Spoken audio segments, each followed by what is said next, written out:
embassies were being stormed. The children were brought out of the protest, and then at some unseen signal, the young men who are here surged forward as one. They were contained only by metal barriers, these short barriers you can see in front of us here. This is all that was between those protesters in the middle of this road. They surged forward, kicking those over. Took the police who were here entirely by surprise. At that point, there were perhaps 20, 30 police officers here. There is a second line between these protesters and the embassy, so what they had achieved at that point was to get across the road, but not to the embassy. They've now been driven back, but they are in no mood to go home.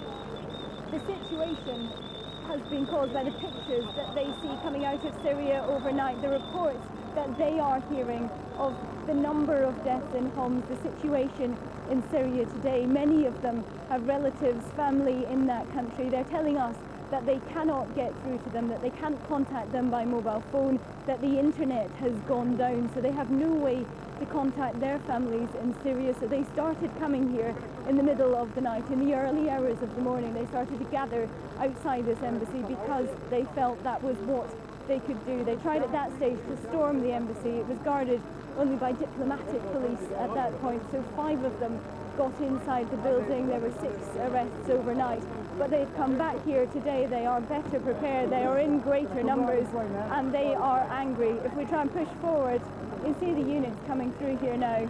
And what started with 20, 30 police officers, there are now, I would say, between 80 and 100 officers around this square. You can see the TSG going back behind a solid barricade.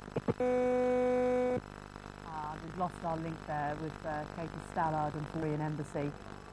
As she was saying, many police reinforcements brought in to try to create a more effective barrier between the protesters and the Syrian embassy. They have already, though, caused some damage to the embassy, windows broken, paint thrown and eggs thrown on the outside of that building. They're demanding the removal of the Syrian ambassador from the UK, and they have been there, many of them from the early hours of the morning. Well, in the last few minutes, the Conservative MP, Andrew Rossendale, who's on the Foreign Affairs Select Committee, told Sky News he thinks Britain should expel the Syrian ambassador.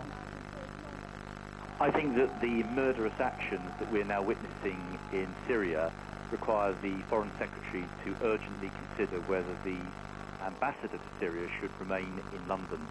I do think that we are seeing some horrific scenes coming out of Syria, and it's time for Britain and the rest of the world to act.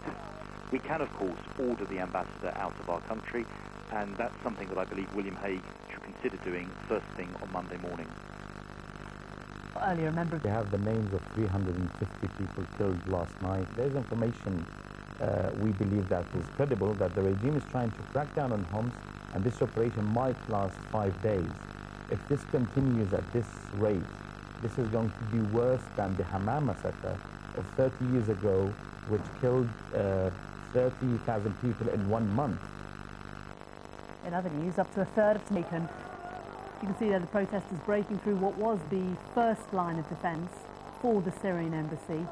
Since then, that area, those barricades have moved right up to the embassy, and riot police reinforcements have been brought in. Those protesters have been moved back from the embassy. You can see that when this footage was taken, the police were rather outnumbered, some 20 police to around 150 protesters. But there are now a great number of riot police down there on the street. Bethania, who is live down there, she's one of the protesters. Bethania, why did you come down to the Syrian embassy today? I came down after what happened last night in Homs, where over 330 people were killed within 3 hours. So I heard there was a protest, so I came down. And what is your link with Syria? I just support revolutions, and I support the freedom of people, so I decided to come down. I'm Egyptian, actually, not Syrian, but I came to show some my support. What have you made of the violence that's broke out there in the last hour? Because it was peaceful up to then, wasn't it, really? It was completely peaceful. What happened, basically, is there was a cordon, and then a few people decided to charge forward. And I think it was a bit of a stupid move by protesters, because there were a lot of children and women, and we got trampled on, and the police pushed us backwards, and then eventually the protesters managed to get right to the door of the embassy before the riot police came in and basically shoved us out the way. We're looking now at live pictures as we talk to you, Bethania, and it does appear to be a great deal calmer there now. Riot police and the barricades have been re-established. The police do seem to have regained control of the situation. Do you think that this scuffles that we saw achieved anything? Not really, to be honest. So, to be honest, it did go peaceful for a while, and then suddenly we kettled in, and the riot police came, and they rushed in and attacked us again. And now they've backed off, and it's peaceful for now, but there are a lot of very angry people who are... I saw a man trying to break up part of the pavements, and I said to him, like, why are you doing this? Do you think you're in Tahrir? This is something you do when you're being attacked. And he just ignored me and walked off. And there is a lot of talk about the Syrian ambassador. Obviously, it's the embassy that you are down at. Do you think that he should stay in the UK? No, I do not. I think the British government should show that the Syrian regime has lost all its legitimacy, and that's the demand of a lot of the protesters here. As we did get to the embassy door, a lot of the protesters were chanting, let us in, let us in, let us in. Shame on you, shame on you. So a lot of people here demand that, you know, the UK government, it cuts ties with Syria. How would you characterise the resolve of those around you? How long do you think people are prepared to stay down there outside the embassy?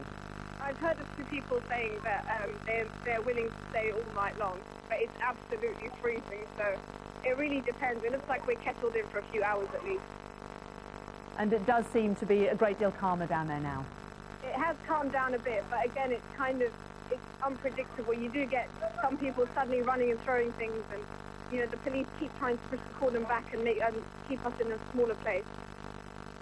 Bathanaya, for the time being, thanks very much for talking to us down there, live outside the Syrian embassy, as we look at these pictures live down there at the moment.